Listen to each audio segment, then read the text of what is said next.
Today I am going to give you 5 tips that I think will help make your summer travel go more smoothly, and I'll even include a bonus at the end. So let's go ahead and get started.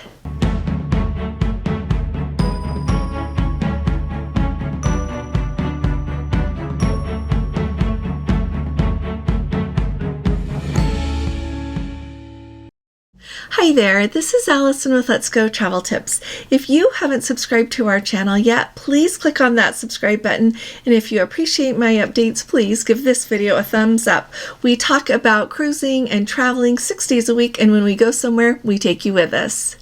So like I said in my intro, today we are going to be talking about travel tips that will help us make our summer travels go a little bit more smoothly.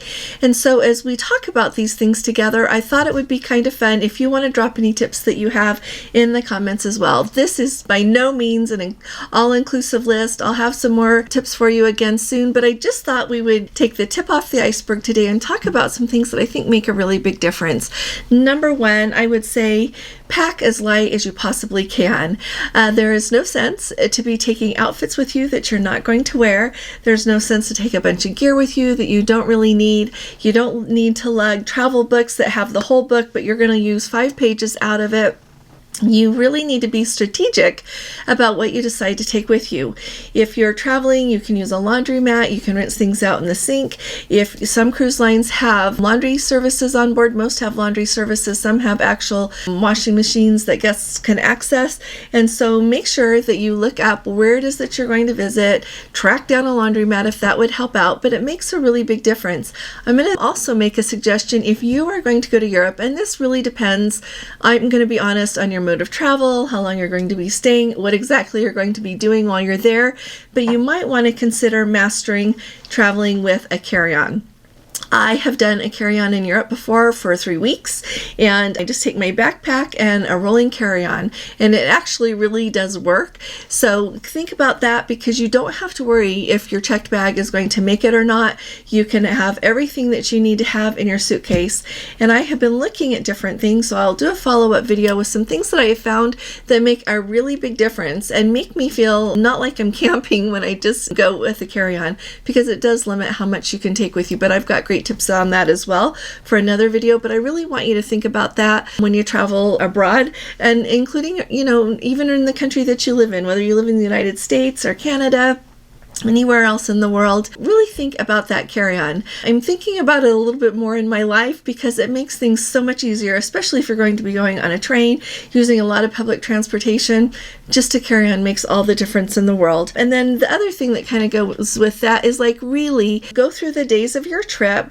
Think of what you're going to do on each of the days, and that includes free time, things you don't have planned yet, just to let serendipity take you along. But kind of outline what you're going to do and write down the outfits that you're actually going to wear. This really helps me streamline what I'm going to take. And don't just get out of the closet a bunch of new clothes that you've never worn but you think you would look great in. Make sure that you take clothes that you love, that you know are comfortable and are going to work really well for your trip. Be really versatile and carry you through. So that's number one. Number two, really do your research ahead of time. Really do look up and figure out where it is that you're going, what it is that you want to see while you're there. I can't tell you how many people have said, oh, that's there, and they didn't realize that something they really wanted to see was in a place that they had already visited. So make sure you do your research, number one, on everything that you want to see. Be familiar with what's in the place that you're going. If you plan a destination, chances are really good that you want to go to that place. So do the research and see what's there. Second up, make sure that you're really well prepared, knowing how you're going to get around and having all of the apps that you need. My phone has an awful lot of apps. Some of them are in the cloud, and I just use them when I'm actually going to use them on the trip that I'm going, but I've got apps for all over the world and some that I use no matter where I am in the world. And if you want to hear about those, let me know and I can do a video about that. But really be prepared so that when you get there, you know what you're going to do. Some things that really stand out in my mind and I think kind of highlights it, is when you get to Heathrow in London, there are so many different ways to get into the city, ranging from private to public, like several different public ways to get in, transportation ways to get into London. So do your research, know what you want to do and how you're going to get the tickets to know what you're going to do. When you're traveling in Europe, know how to validate your tickets that you need to validate, and just how that whole system works. With the advent of YouTube, there is so much information just at your fingertips. Make sure you use reliable information and current information. Like, don't look at a video 5 years ago about how to do something that would be more timely. Okay, but keep that in mind. And then my other thought with that is make sure that you have all of the reservations you need. Some people are foodies. If there are particular restaurants that you want to visit, make reservations if you can. Make sure that for the museums, the churches, anywhere else that you want to go, some of them actually make reservations long in advance. And if you arrive there on the day, I'm always using Sagrada Familia in Barcelona as my example with this, but if you arrive there on the day, you're likely not to get a ticket to get in, and you'll have just missed that opportunity. But there are a lot of locations like that all over the world that you need to make sure you do your reservation and get your ticket in advance. Okay, number 3, we're going to talk about protecting your documents and your money. So when you travel, you need to take with you often your passport, your driver's license, your birth certificate, depending on where you're going in the world and what it is you're doing and the documents that are required. You always want to have some cash with you. You have credit cards, and you want to make sure that they stay with you the whole trip, that no one else gets their hands on them.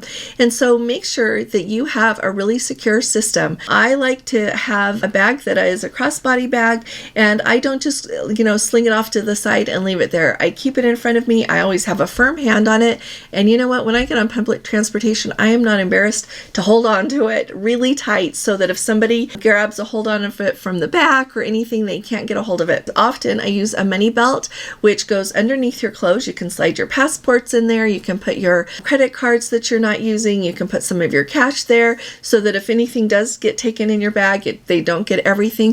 So really kind of plan what you're going to do to protect your documents. In addition to that, make sure that you take pictures of your passport, take pictures of the front and back of your credit cards, and have them available on your phone. Also have them in your email, so that if someone takes your phone, you can also access your email. And I always email them to somebody at home as well, because then they'll have them in case of an emergency.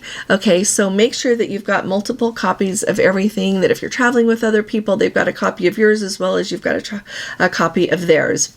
When you go on a cruise ship, I feel like I should add, some ports require that you take your passport in.